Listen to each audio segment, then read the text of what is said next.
Hey, how's it going? Eric here. I'm with my buddy Chris. We're going to show you two ways to get out of a front headlock or a guillotine choke. So let's start with the first variation. This is usually when the elbow is not that high. That is meaning that it is indicating that the headlock is not fully set. So variation number one.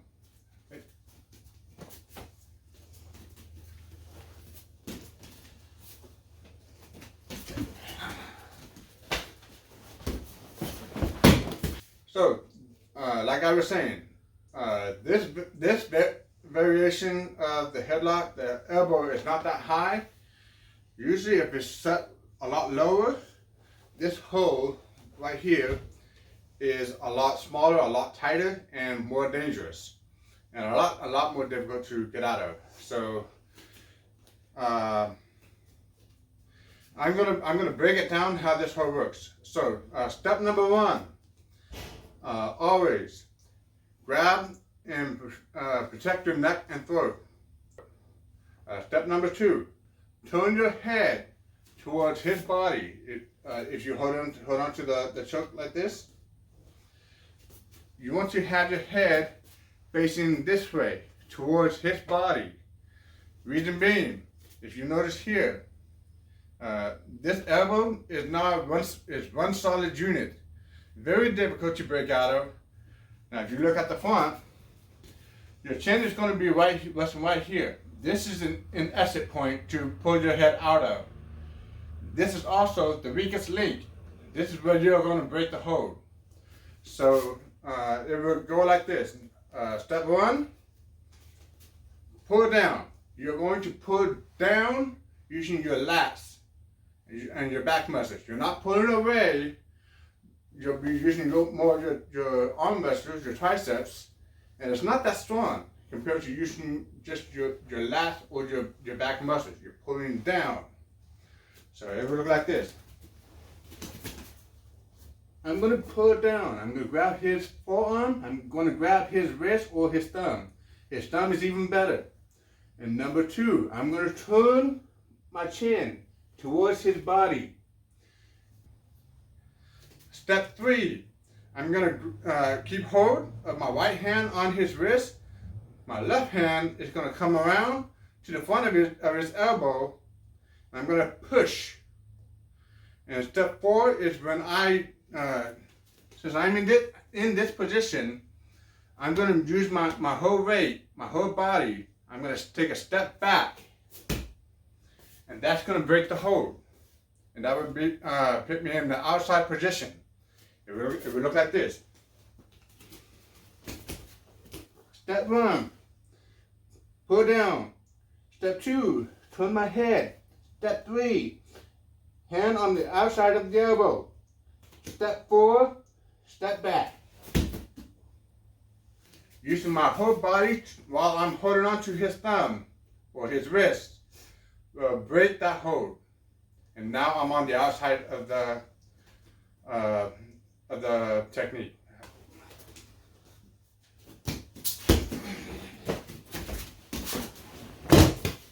And this was, the finish was really good off of Sumigashi. Okay, variation number two. This time, the headlock or the guillotine is now set deeper and properly. And it's now much more dangerous and more difficult to get out of.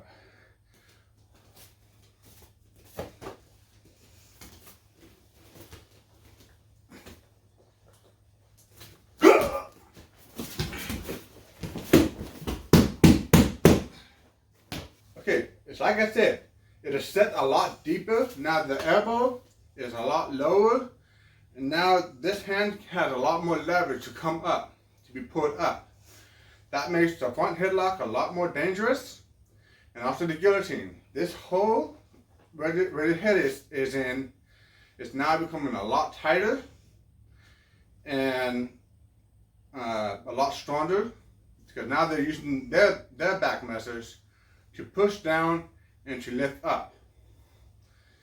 I will explain the dangers of these headlocks at the end of the video.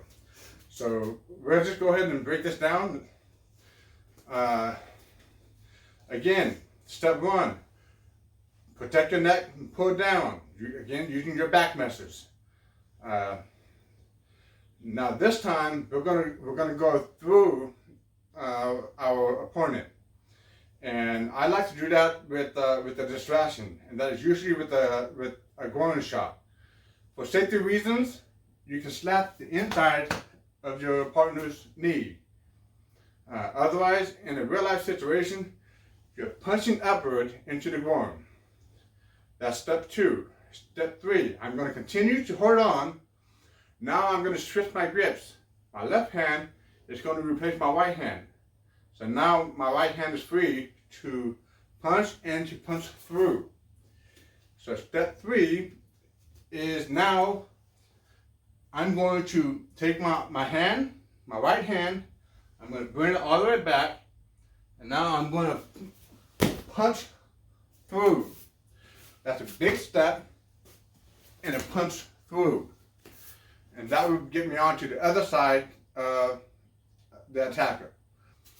And a key point to make during this entire movement is, as I am going through, my head needs to be up. In wrestling, whenever we are doing any kind of what is called a double leg takedown or blast, the head is postured up. You probably heard that phrase, posture up. Reason being, when your head is up, it puts the elbow in a very awkward position, and it also makes the choke very difficult to be put on. See, the choke really works when basically your body is perpendicular to the attacker. So I would demonstrate that really quick. My head is perpendicular from the stick. It's really strong, really powerful. Now I'm going to do it with my head postured up, and you'll see the angle of his arm, that it is in a very awkward position. I'm going to posture up. Now the choke is pretty much gone. He cannot hold on to it. Now I'm going to do the entire sequence, step by step. So step one, get into your headlock. Really, step one, grab the forearm and pull it down. Step two, this hand, right hand, I'm going to punch him in the groin or slap the knee. Step three, I'm going to take the same hand and I'm going to punch. Step three, I'm going to posture up. Notice that this grip is now broken. There's no longer a headlock, there's no longer a guillotine choke. And now I can come around and set the submission.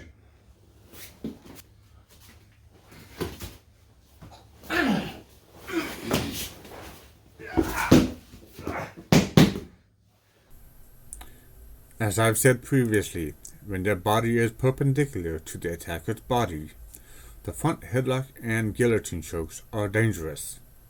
When a front headlock is applied, the forearms become a bar choke, which attacks the throat. This is essentially an air choke since it is targeting your airway. It is really painful and can crush your throat if applied with enough force. The guillotine choke is a blood choke. This is applied when the elbow is now much lower and the forearm is lifted up, applying pressure on the carotid arteries. It is still painful, and now blood flow is cut off to your head. The two other dangers with both of these headlocks: the attacker can lift up and snap your neck.